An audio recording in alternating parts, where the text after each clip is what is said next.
భయముతోను వణుకుతోను మీ సొంత రక్షణను కొనసాగించుకొనుడి.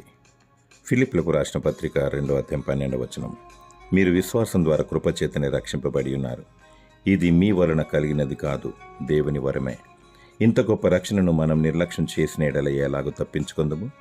ఆత్మను నశింపజేయు శరీర క్రియలను విడిచిపెట్టి ఆత్మానుసారముగా నడుచుకొనుడి.